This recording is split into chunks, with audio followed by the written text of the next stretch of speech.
त्रिभंगी पंचकं। नमः श्रीकृष्णाय यमलार्जुनभञ्जनमाश्रित रञ्जनमहिगुञ्जन धनलास्यभरं पशुपालपुरन्दरमभिसृतकन्दरमतिसुन्दरमरविन्दकरं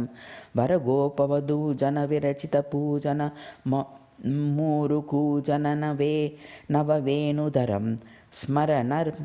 स्मरनर्नम विचक्षणमखिल विलक्षतनुलक्षणमतिदक्षतरं प्रणताशनिपञ्जरं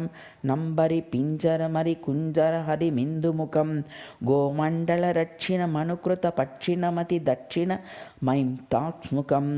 गुरुगैरकमण्डितनु तमनुनयपण्डितमवखण्डित पुरुहूतमुखं व्रजकमलविरोचनमलिकसुरोचनगोरोचनमतिताम्रनकम् उन्मदरतिनायक शानितशायक विनदायकचलचिल्लिलतम् उद्वतसङ्कोचनमम्बुजलोचनमगमोचन ममरालिनतं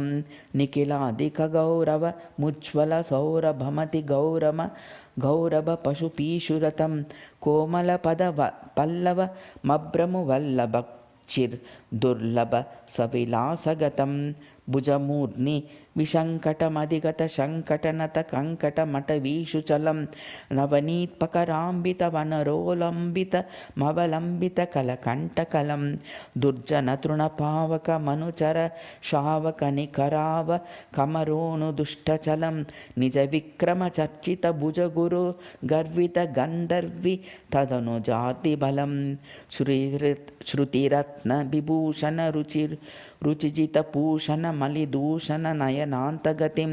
यमुनातटतल्पितपुष्पमनल्पितमदजल्पिततदयितात्परितं वन्दे महिवन्दितमन्दममन्दितकुलमन्दितकल कंसमतिं त्वामिह दामोदर हलधर सोदर हरनो दरमनु बद्धरतिं विरचयमै च दण्डं दीनबन्धो दयां वा गतिरिह न भवतः काचिदन्या ममास्ति निपततु शतकोटिनिर्भरं वा नवाम्ब स्तदपि किल पयोदः स्तूयते चातकेन प्राचीनानां वचनमतुलं दुष्करं शृण्वतो मे नैराश्येन ज्वलति हृदयं भक्तिलेशालसस्य विश्वद्रीचीमगहर तवाकर्ण्य कारुण्यवीचीम् आशाबिन्दूचितमिदमुपैत्यन्तरे हन्तशैम्यम् इति श्रीरूपगोस्वामी विरचितस्य मालायां त्रिभंगी पंचकं सम्पूर्णम्।